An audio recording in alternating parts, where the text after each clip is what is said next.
প্রথমে তোমরা অঙ্কটি তুলে নেবে। অঙ্কটি হচ্ছে 1 - cot square 60 degree divided 1 + cot square 60 degree. তারপর তোমরা সমান চিহ্ন দিবে, দিয়ে মাঝখানে টান দিবে, দিয়ে উপরে লিখবে 1 - তোমরা জানো cot 60 ডিগ্রির মান হচ্ছে 1/√3, যেহেতু এখানে স্কয়ার আছে এই জন্য 1/√3 উপরে স্কয়ার করে দিবে।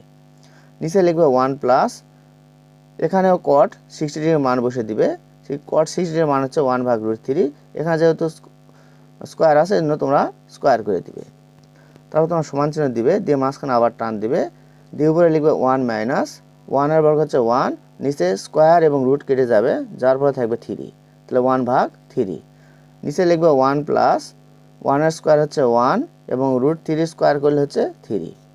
তারপর তোমরা সমান চিহ্ন দিয়ে মাঝখানে টান দিবে, এখানে 1 এর নিচে কিছু নাই, মানে কত আছে 1 আছে। 1 আর 3 এর লসাগু হচ্ছে 3, তাহলে 1 দ্বারা 3 কে ভাগ করলে হচ্ছে 3, 3 দ্বারা 1 কে গুণ করলে হচ্ছে 3, এখানে মাইনাস আছে মাইনাস দাও, 3 দ্বারা 3 কে ভাগ করলে হচ্ছে 1, 1 দ্বারা 1 কে গুণ করলে হচ্ছে 1। নিচে লিখবে 1 এবং 3 এর লসাগু হচ্ছে 3, তাহলে 1 দ্বারা 3 কে ভাগ করলে হচ্ছে 3, 3 দ্বারা 1 কে গুণ করলে হচ্ছে 3, এখানে প্লাস আছে প্লাস চিহ্ন দাও, 3 দ্বারা 3 কে ভাগ করলে হচ্ছে 1, 1 দ্বারা 1 কে গুণ করলে হচ্ছে 1। তারপর সমান চিহ্ন দিয়ে মাঝখানে টান দিবে, দিয়ে উপরে 3 থেকে 1 বিয়োগ করলে হচ্ছে 2, আর নিচে 3 থাকবে।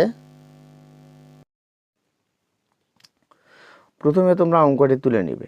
অঙ্কটি হচ্ছে tan 45 degree into sin square 60 degree into tan 30 degree into tan 60 degree. তারপর তোমরা সমান চিহ্ন দিবে।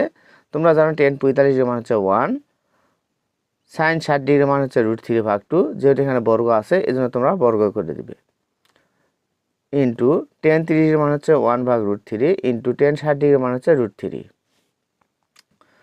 তারপর তোমরা সমান চিহ্ন দিয়ে লিখবে 1 ইন্টু, এখানে যে রুট আর স্কয়ার উপরে কেটে যাবে, যার ফলে থাকবে 3 এবং নিচে 2 এর বর্গ হচ্ছে 4, ইন্টু এখানে √3 কেটে গেল, থাকবে হচ্ছে 1। গুণ করলে তোমরা গুণফল পাবে 3/4, তাহলে অঙ্কটির উত্তর হবে 3/4।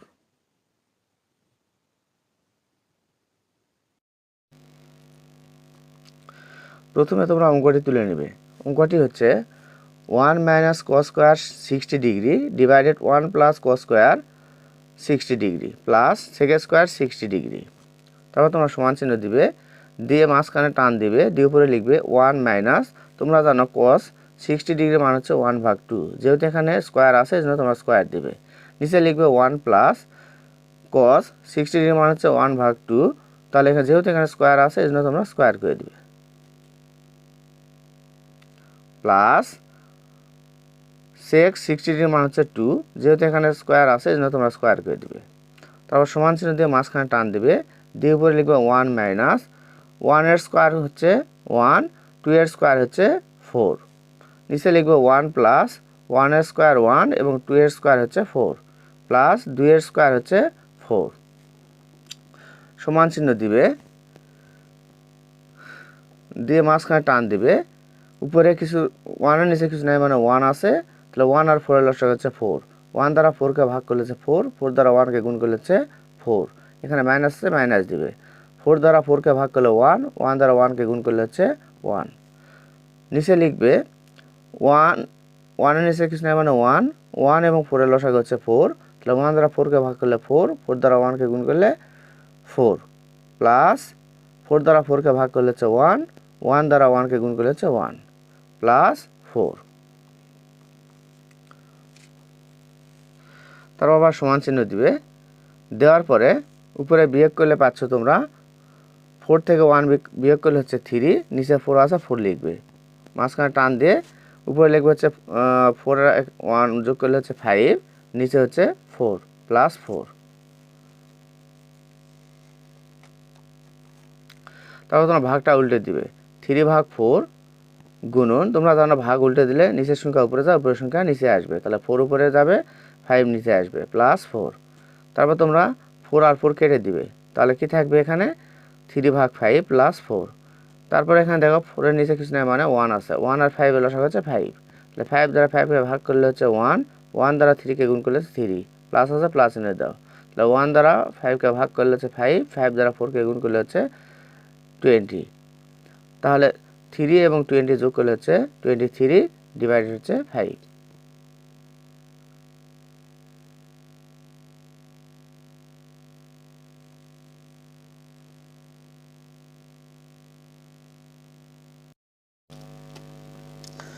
প্রথমে তোমরা অঙ্কটি তুলে নিবে। অঙ্কটি হচ্ছে cos 45 degree into cot square 60 degree into cos square 30 degree.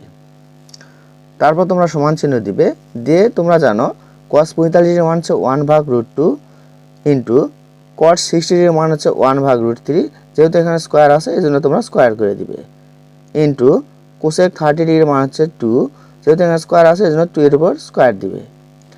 তারপর সমান চিহ্ন দিয়ে প্রথমে যেটা আছে সেটাই লিখবে, ইন্টু 1 এর বর্গ হচ্ছে 1, নিচে স্কোয়ার এবং রুট কেটে যাবে, যাওয়ার পরে থাকবে 3, তাহলে হবে 1/3 ইন্টু 2 এর বর্গ হচ্ছে 4। তারপর সমান চিহ্ন দিবে, দেওয়ার পরে তোমরা 4কে ভেঙে লিখবে, 4কে ভাঙালে পাবে 2 ইন্টু 2, আর নিচে লিখবে 3 এবং √2 গুণ করে 3√2। তারপর তোমরা কি করবে, √2কে স্কোয়ার করে দিবে, অর্থাৎ এখানে রুট এবং স্কোয়ার কেটে যাওয়ার পরে 2ই থাকবে কেবল, ইন্টু 2 ডিভাইডেড 3√2। তারপর তোমরা এখানে দেখতে পাচ্ছ √2 দুইটা আছে, তোমরা দুইটা লিখবে আর ইন্টু 2 লিখবে, নিচে যা আছে তাই লিখবে। তারপর একটা √2 এবং একটা √2 কেটে দিবে, দেওয়ার পরে উপরে থাকবে 2√2 এবং নিচে থাকবে 3।